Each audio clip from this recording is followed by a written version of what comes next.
Rekan-rekan media yang saya hormati, selamat malam dari München, Jerman. Baru saja Bapak Presiden selesai melakukan rangkaian pertemuan dalam rangka KTT G7 atau KTT G7 and Partner Countries yang diselenggarakan di Elmo. Jadi Elmo sekitar 113 km dari München. Sebagaimana yang pernah saya sampaikan dalam KTT kali ini, G7 mengundang Indonesia, India, Senegal, Afrika Selatan, dan Argentina sebagai partner countries. Bapak Presiden menghadiri dua sesi pertemuan pada hari ini, yaitu sesi pertama dilakukan dalam bentuk working lunch, di mana statement Bapak Presiden difokuskan pada isu energi. Dan sesi kedua, working session, di mana Bapak Presiden memfokuskan statement pada isu pangan.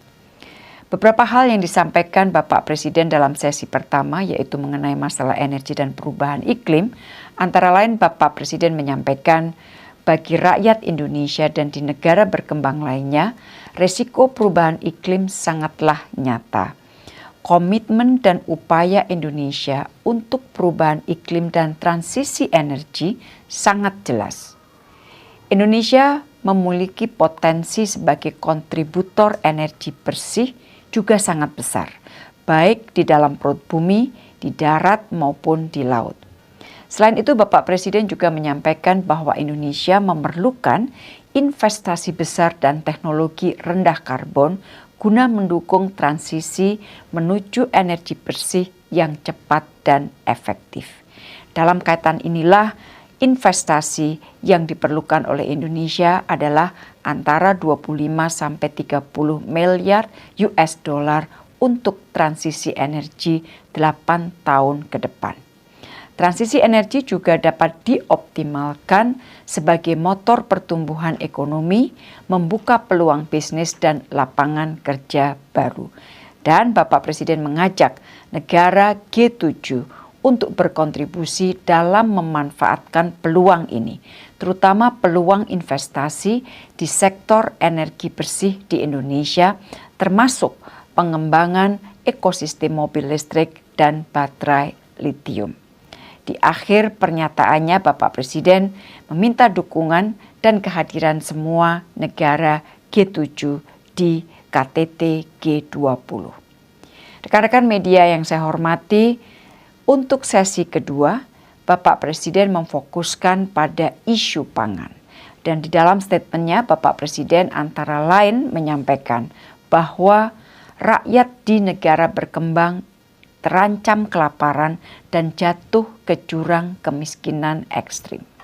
Menurut data dari World Food Program, 323 juta orang di tahun 2022 ini menghadapi kerawanan pangan akut.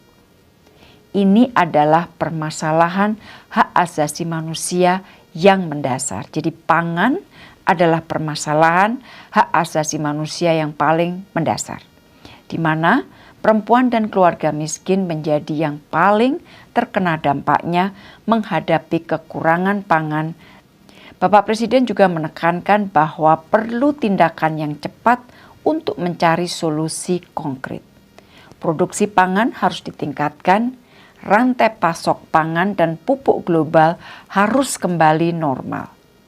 Bapak Presiden juga menyampaikan pentingnya dukungan negara-negara G20 untuk mereintegrasi ekspor gandum dari Ukraina serta ekspor komoditi pangan dan pupuk Rusia ke dalam rantai pasok global.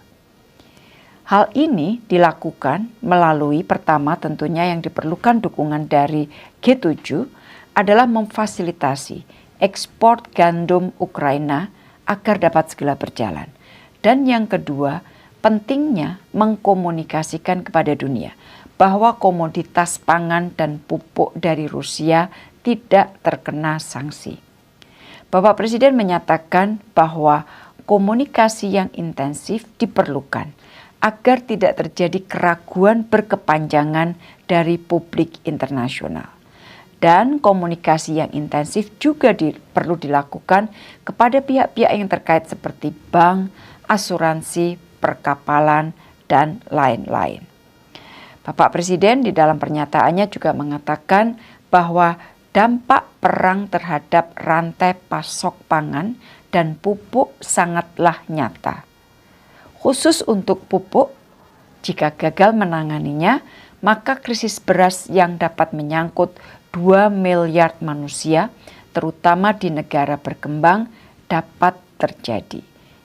Dan di akhir sambutannya di sesi kedua ini, Bapak Presiden menegaskan bahwa G7 dan G20 memiliki tanggung jawab besar untuk mengatasi krisis pangan ini mulai sekarang. Rekan-rekan media yang saya hormati, selain menghadiri 2 sesi dalam KTT G7 and Partner Countries tersebut, Bapak Presiden juga melakukan sekitar 9 pertemuan bilateral, yaitu dengan PM India, Presiden Prancis, PM Kanada, Kanselir Jerman, PM Inggris, PM Jepang, Presiden Komisi Eropa, Presiden Dewan Eropa, dan Managing Director IMF. Selain membahas isu penguatan kerjasama bilateral, isu terkait perang di Ukraina dan dampaknya terhadap rantai pasok pangan dunia dibahas hampir di semua pertemuan bilateral tersebut. Di dalam pertemuan-pertemuan bilateral tersebut, Presiden kembali menekankan bahwa waktu kita tidak panjang untuk menyelesaikan gangguan rantai pasok pangan yang menyebabkan kelangkaan dan kenaikan harga pangan dan pupuk.